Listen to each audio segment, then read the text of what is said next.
The priest's coal-lined eyes glazed over as he held the iron brand in the center of cedar-fueled flames. Pressing my back against the column I was tied to, I clawed my nails into the wood.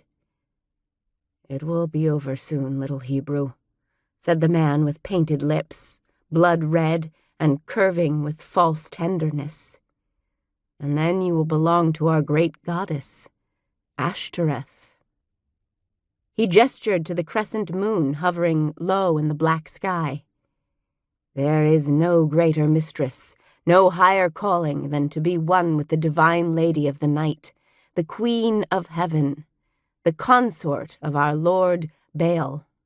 From the moment my friend Alana and I had been kidnapped by Midianite traders from the Hebrew camp, I determined to cling to Yahweh, to the hope that somehow my people would rescue us from Jericho before they invaded.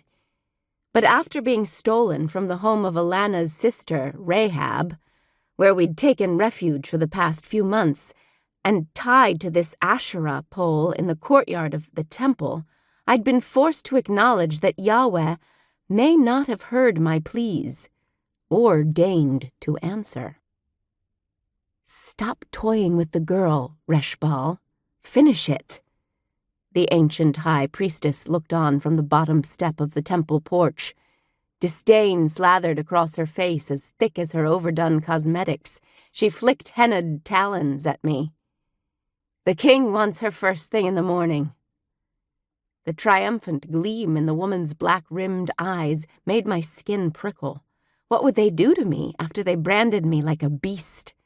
And why would the king of Jericho want to speak to a 13-year-old girl?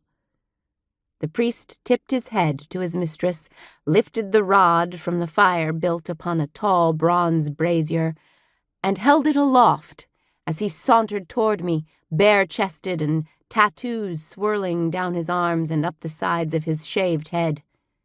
The branding iron glowed red-orange, outlining the symbols of Baal and Ashtoreth that would forever mark my flesh.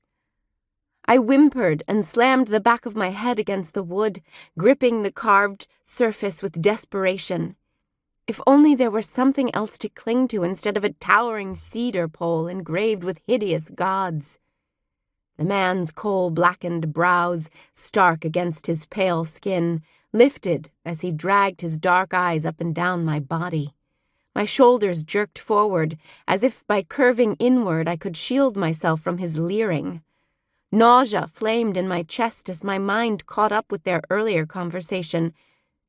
Now I knew what their plans were for me.